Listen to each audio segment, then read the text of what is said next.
Perfect. Dr. Wilson, Dr. Victor Wilson, thanks so much for being with us on Stories Worth Telling today. Sure.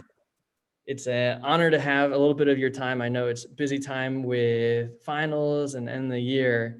And just brief introduction on Victor Wilson is he is the Vice President of Student Affairs at the University of Georgia. And he has nearly 4 decades of experience leading in education to fight and provide opportunities for people, especially those from underrepresented backgrounds. And you have just completed a really exciting element with this new task force at the University of Georgia. And would just love to hear from your own perspective how things have gone and kind of the status of everything at Georgia. But maybe first, how are you doing with everything that's going on? Yeah, I'm doing good. I think as I told someone the other day, I'm not doing great, but I'm not doing awful. And so it's probably um, the most unexpected times that um, that I've ever been in, and so it's been really kind of interesting because I've never been one to really shy away from hard work, but I don't think I've ever worked this hard in 38 years. And I think a lot of that is because we never really thought about the fact that, you've got 40,000 students here on campus, and they didn't just shut off their normal needs because there's a pandemic. So on top of everything else that we have to deal with students, we also had to deal with the pandemic related issues with students. And so I think that was one of the things that, was kind of something that we just didn't think about. And so that's kind of added to the days and added to the things that we need to do. So it's been challenging, but I think as we've gotten kind of further down and gotten toward the end of the semester, I think things have kind of gotten a little bit better in terms of the work. And so and I think that it's been a learning opportunity in a lot of ways. I mean, it's hard to sit here sometimes and say the silver lining of COVID-19, but there's just been some things that I think the world has learned, and we've kind of learned a lot of things too as well. So I think in terms of me doing this work, I'm exhausted. I'm mentally tired. I'm emotionally tired. I'm physically tired. Like I said, working really, really hard. But I think we've kind of gotten through the worst of it. Even if numbers are kind of going up a little bit, I think we know what to do now. So that's kind of where I am. I mean, and I think the good thing is that we talk a lot about our college age students. I worry a lot about resiliency and mainly the resiliency of once they leave here. And are they going to be able to take it when the world kicks them in the butt? And you and I know the world will sometimes kick you in the butt. Mm-hmm. And Maybe and, more. and I feel, yeah, more times than we expect. But I feel a little bit better about their level of resiliency. I think we still have some work to do. So I think that's one of the silver linings that's come out of this is that our students have been they've realized too that they can do the things that they didn't think that they could do. And so and then the last thing I think too is I've been sharing with my staff, and one of the things I've been sharing with myself, I think I'm not real big on necessarily always quoting the Bible, but in the book of Esther in the Old Testament, there's a quote in the book of Esther that says, "Perhaps you were born for a time like this."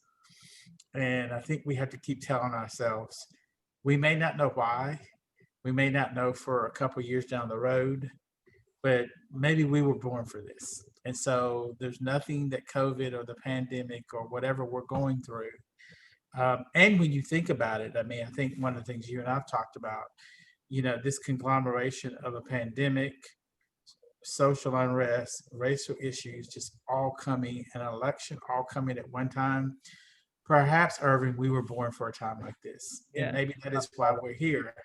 And The so, economic yeah, implications too. yeah. So just so when you put all that together, and so that's been kind of one of my mantras is, every time I'm just like, I don't know if I could take anything else. I keep saying, perhaps I was born for a time like this. Yeah. So overall, things are well. Yeah, that's good to hear. And I mean, especially as you said, perhaps we were born for a time like this, and especially you and your unique role and your unique background too, that you studied some social work in your background. And so you strive to have people with more resilience. Then also as one of the few minority leaders on campus in Athens, Georgia, Mhm. especially with all the social justice issues going on right now, makes it even more important and even more of an important time for you as a leader. Right. Well, I thank you. appreciate that of what you're doing, and also with the culmination of these different issues, it seemed like you took a leadership role and helped to establish a task force in Athens. Could you elaborate a little bit what that task force was? How did it come about, and any progress? Well, and I have to give full credit to the president. He asked me to chair it. And I'll be honest with you, it was kind of that. It's one of those things where you look back and remember that when you got asked to do this, you came kicking and screaming, and at the end of it, it's turned out to be a much better process. And I think he had the idea that um, this is the time to commit some dollars to raise ethnicity and community at the university. We're having these conversations, and so how do we do that? And so he was able to get some private funding, got $1 million, Mhm. which I think is pretty bold for a college or university, particularly at a public institution, to say Who I'm going to funded commit that? $1 million. Sorry. Was there one source that donated all the money? It's I think he was able to use funding from the athletic department, which is where you can get, because state dollars are so controlled and they're minimized, and so using a private resource um, to really kind of create sustainable change with the university, I think was pretty bold move. And so he asked me to chair the task force. And our goal was, and I'll give you the simple version. Our goal was to find um, to find a list of initiatives here at the University of Georgia and to spend $1 million to do that, whether that's conversations or programs or positions or ideas or thoughts or whatever the case may be. And so, we sent out an appeal to campus and got well over 500 suggestions. Not all were great suggestions. Some of them were way too personal in terms of people. I had an idea 20 years ago, nobody listened to me, so I'm going to bring it back up.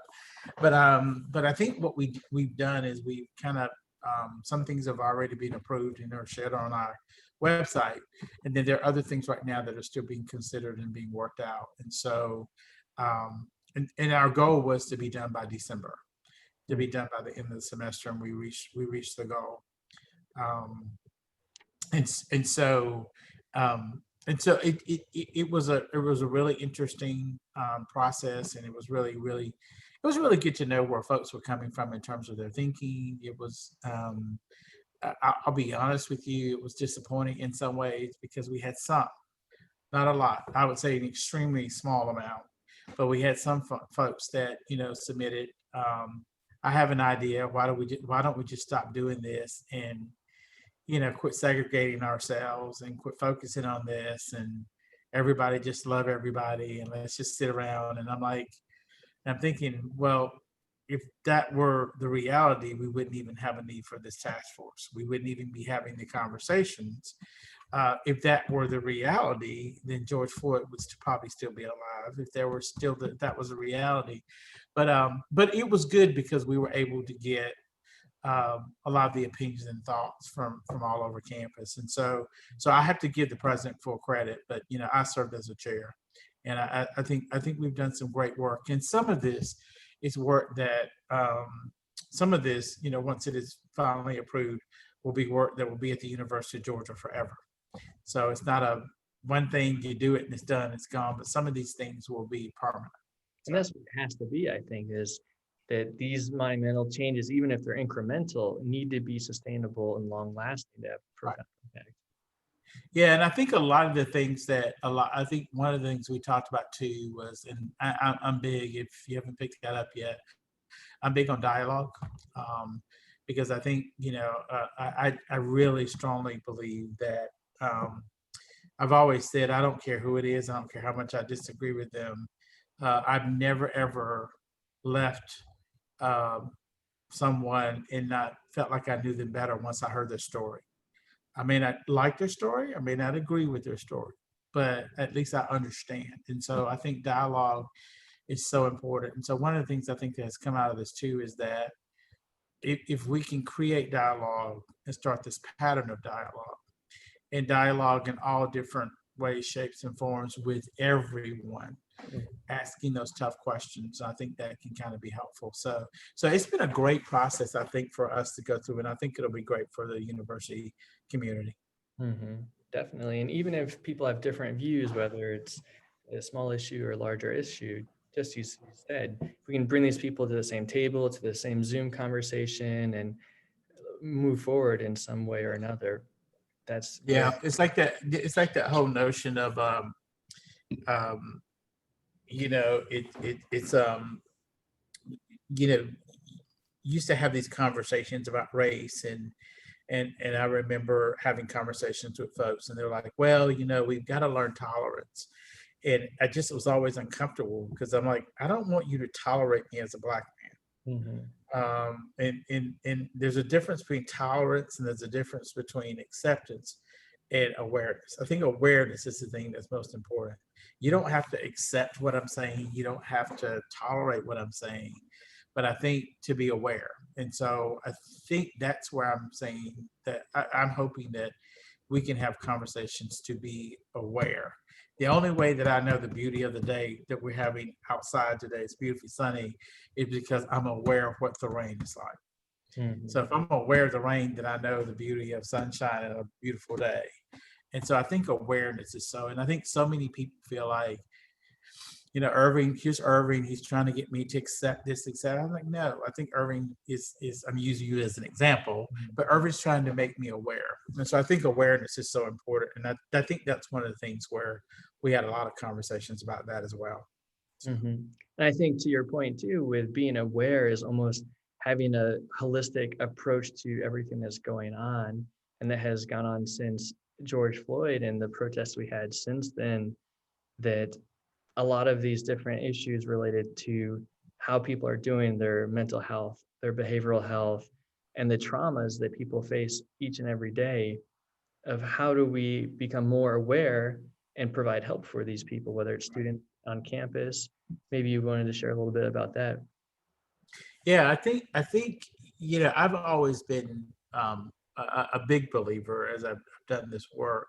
I think some of the biggest mistakes that we've made, I think, in higher education, particularly with a very transitory, um, um, you, you know, uh, age population. And so, we'll have people here on campus will say, well, I've decided that I think that we need to do this for the students. And we'll do something and the students don't show or they have nothing to do with it. And then everybody's like, well, I wonder what happened here. And I'm like, well, because we didn't go to the students and ask them what they wanted. Mhm. We assumed that we knew. And in this day and age, students are very, very clearly. I mean, you went from, you went from millennials to Gen Z to Gen Y, and so I think you have to ask those questions. And so what we're trying to do here, I think, in terms of what you were saying, is as we work on campus, what is it that the students need? And so that's why when you and I were having the conversation, I think the university, and my job, I think, is not for the university to take a stance, but to sit back and say to our students, what is it that you want to do? Mhm. What is it that you want to do? So um, my job is not to actually step forward, but to show you how to step forward and to be there and show you the processes and to say, here's what you need to do and to support you in what it is that the students want to do. And I found that is very helpful to me on a college campus, because if someone doesn't like something or someone wasn't, it's not the university taking a stance. It's what our students wanted to do. You may not like this stance that they took. You may not agree with it politically. You may Mhm. not agree with it personally, but there are students here on campus, who this is what they want it to do.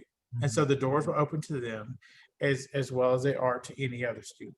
Um, and so I think that's been the key, is for our students to say, here's how we're hurting, here's how we're not hurting, here's what we want to do, here's how we want to be left alone, um, here's where you've missed the mark, Mhm. and whatever the case may be. They are not shy about telling you what it is that they need and what they want. And I think that's what's most important. Um, and so, we get criticized because folks will call and say, you know, um, I'm a conservative and the University of Georgia needs to do this. And so I'll call the president of the College Republicans and say, do you feel they need to do this, whatever this may be? And students will say, absolutely, we don't have any interest in that. Well, I'll just use myself, but a 61-year-old male call someone my age, and they'll say, well, that's great, wonderful, but that's not what we need. So they shock me every single day, because there are times when I'm thinking our students are really going to want a certain thing and they do not. So I think the way that we do this work now is to sit back and say, there's a lot going on. There's a lot coming at you. You're pissed off, you're mad, you're upset, you're happy, whatever the case may be. What is it that you need from us? And I found that to be most successful. So. Definitely. And one of the first things I think you sent over to me was kind of along those lines, was this platform where you establish the rules, you provide people, as long as they follow the rules, under 10 people, they can organize around any issue, something that's important to them. And you provide a platform for them. Yeah. So, and everybody has the opportunity. I've said to folks, if as long as it's legal, and I have to say, as long as it's legal when you work with college students, but we have 750 clubs and organizations. If you came to the University of Georgia and you said, I want to start a bird watchers club, I would say, Irving, you got to have a constitution and a few other people, and then you go ahead, you start your organization. Mm-hmm. So no one's limited. And I'll be honest with you, in my job, there are many times that I'm doing my job and I'm working with students that I absolutely detest what they stand for. Mm. I absolutely detest their views, or some of the things that they want to do, or their interest. But that's not my role. My role is to say, what is it that I can help you to manifest what it is that you want to do. And that's what I'm supposed to do. Mm-hmm. And so sometimes students want to do things I think are absolutely silly and ridiculous. Like I remember one time, just a quick side story, but they wanted to do, we were having it was a program at night. It's called Dogs After Dark. And it's kind of a carnival atmosphere. And one of the things they wanted to do was wax hands.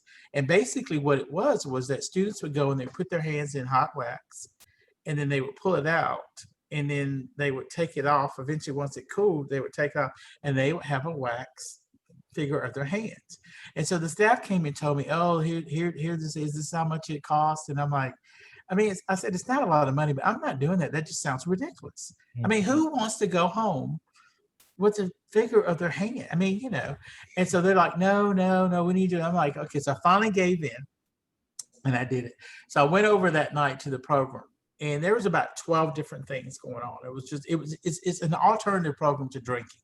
So we have it on campus, Dogs After Dark. You probably remember maybe in here when you were in school. And I went over, and guess what the longest line was? Wax hands. 20 minutes. And it was the longest line. Students were standing line. Students were, and I kept saying, and I went up to the students and they said, oh yeah, this is exciting. But see, I thought I knew, because I was like, why would anybody want? That was what they were interested in. Now, what they did with these wax hands, and they took them, and students say, oh, we took them back to our room and we set it up on a desk. And I'm thinking to myself, that is the dumbest thing I've ever heard of in my life. I don't want a wax facsimile of my hand, but that's what they wanted. And so that's what we have to do, is we have to say, where are our students in terms of their needs? And then it doesn't matter what we think about it. That's where we have to program. And so that's what we're trying to do on campus now with all the issues that are going on. Mm-hmm. So. Yeah, it's a good perspective. And kind of flipping back to the current perspective of the issues going on, have you been surprised, like the wax hand example, have you been surprised students becoming more or less involved in some of these current pressing issues on campus? I would probably say that, let me put it this way, and I don't mean this it neither bad nor good. So I really don't think, for ill or for good. I think our students have been consistently University of Georgia students. Mhm, And I have seen issues where I've talked to my colleagues because I'm involved with a lot of national VPs who are on other campuses doing the same job. mhm, And their campuses are consistently responsive in certain ways. And so I listen to them and I'm thinking, wow. But if I look at our students, I mean, our students have been aware, they've dealt with issues, they've had conversations, but they've been pretty consistent with where I thought that they would be.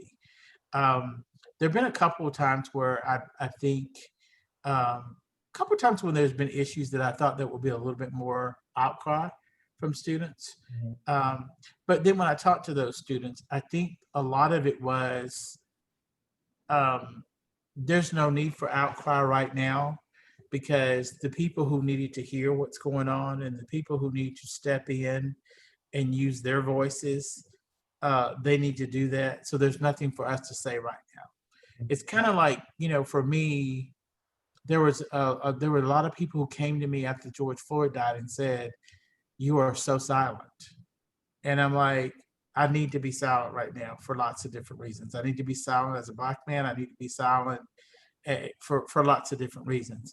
And part of it is I have spoken up for a long time. It is your turn. mhm. So I am silent now to allow you to speak. And because I'm tired and I don't know that I have anything to say. And I want to be able to say it in the, I think our students were the same way. So there were times when I thought there would be a little bit more, but for the most part, they've been consistent in terms of being aware and wanted to have conversations and dialogues. But it's not been. I don't think I've been like, oh, shocked that it's just off the scale in terms of University of Georgia students. So Yeah, and I mean, it's one of those things too that as we couple the social justice strife and issues going on with this pandemic, it does make it a little bit more complicated. That maybe if there wasn't a pandemic that's disproportionately impacting minorities and people of color, maybe more people would be prone to be out in the streets or organize in the different ways. That over the last 9 months, I was working with my mom, who was a candidate for state house in Connecticut, and it was a similar thing. How do you run a campaign and how do you organize people in the right. middle of the pandemic? It's hard.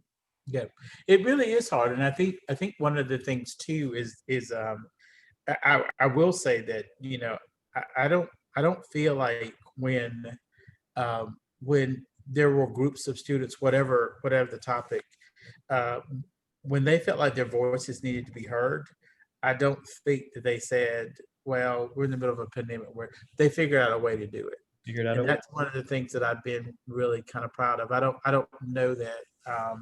I don't know that they felt like, and this is true, I think, of University of Georgia students and a lot of students, from what I'm hearing from my colleagues, I don't think they felt like they need to take it above and beyond.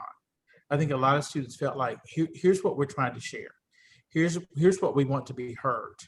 We have this conversation. We've shared what we need to share. Okay, then we've had a great dialogue, like we said. We've made people aware, and then we're done. And so I think in that way, it was kind of really good. Now, maybe if there wasn't a pandemic, they may have said, we need to keep pushing this just to push it.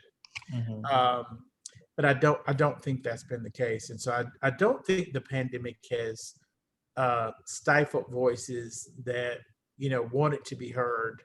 They may have had to do it in different ways. They may have had to stand 6 feet apart. They may have had to wear a mask when they didn't want to. Um, but again, that's where I think that idea of resiliency that I talked about is where they've been resilient and been creative in ways that I didn't even think were possible. And so that's the other thing too I love about this work too is that students always surprise you. That's why I won't ever let the institution, don't ever put them in the box. It's simple things, Irvin. Like we went online after Thanksgiving. just because of the pandemic. And so we were here, and it was a hybrid, and some students were in class and some faculty were teaching and some weren't, but we went totally 100% online after Thanksgiving. And I had colleagues that said, oh, this will be great because after Thanksgiving students won't come back, so we won't have any students on campus. And I'm like, I don't know that. And they're like, no, I mean, they're online, it won't be. Well, that's not what happened. I mean, students came back to Athens in droves, and I would probably venture to say that the students are back. And so people are like, well, why did they do that? And I'm like, I don't know. They're students. Part of it is because they were home from March to August, and they don't want to go back home after Thanksgiving. They want to come back. Some of them want to study here in Athens. You've been here. And quite frankly, some of their parents have called and said, we don't want them back home, send them back. And so I think that's the one thing that it frustrates me. I'll be honest with you, but I love the fact that students are unpredictable. Mm-hmm. And it seems like you are able to be delicate in these different areas where you said maybe at some point you could take more of an active role and sometimes you kind of step back a little bit. Every organization, every company is a little different. I share a little bit with you my story that maybe I was a little too vocal and shared my thoughts a little too much at the organization, and that kind of can run people the wrong way. Yeah. You broke up a little bit there, but I got the gist of it. And I think it's just it's just, I don't think you can plan for every single day, whether you're working with students or whether you're not working with students. I mean, I think